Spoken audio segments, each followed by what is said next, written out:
lot of times I have conversations with people that may decide to come open up a virtual restaurant, wherever they may do it. The first thing is consistent. You have to be consistent, but with consistency takes dedication. And it's also going to take something that you really have to sacrifice.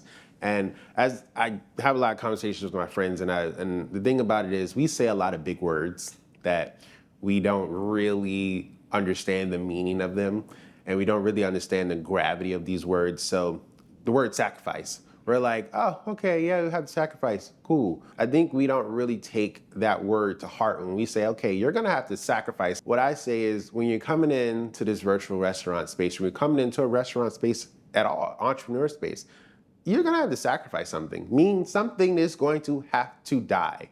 I just wanna give kind of a big shout out to even my wife, right? Because the thing that people don't realize when they come in here and entrepreneur may be something that they find when they're 25, 30, 35, they have kids, they may have a family, and they wanna try this thing. And they don't have really the space, or they haven't really sat down with their spouse and said, hey, this is what I'm doing. And a lot of times it's not the thing that we want to be sacrificed. And to be honest, I had to have a real conversation with my family and say, look, I'm gonna try this entrepreneurial thing. I'm not gonna be home.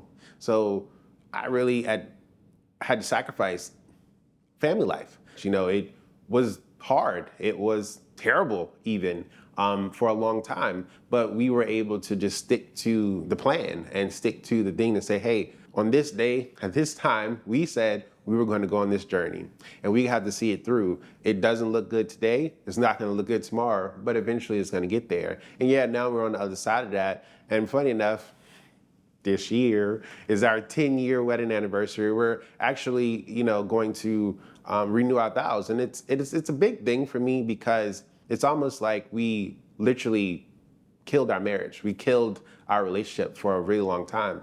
And a lot of times people don't want to talk about the ugly part of entrepreneurship. They just, oh, this is nice. You make money here, you do this, it's all successful. No, there is terrible ugliness behind you that, you've left a trail of blood that nobody talks about. And, I'm just willing to tell you, look, my wife took a lot of the brunt, and our marriage as a unit, as an entity, took a lot of the brunt.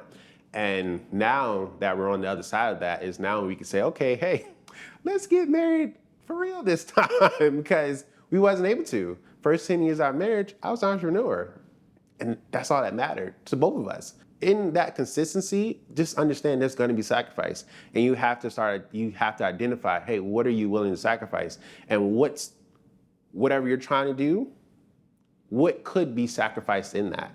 And you just have to be okay with that. I'm nowhere near Kobe Bryant, nowhere near, but in many interviews, he said he was the greatest basketball player you can find, right? Arguably, people are gonna argue up and down about that, right? But he constantly said he was a terrible father.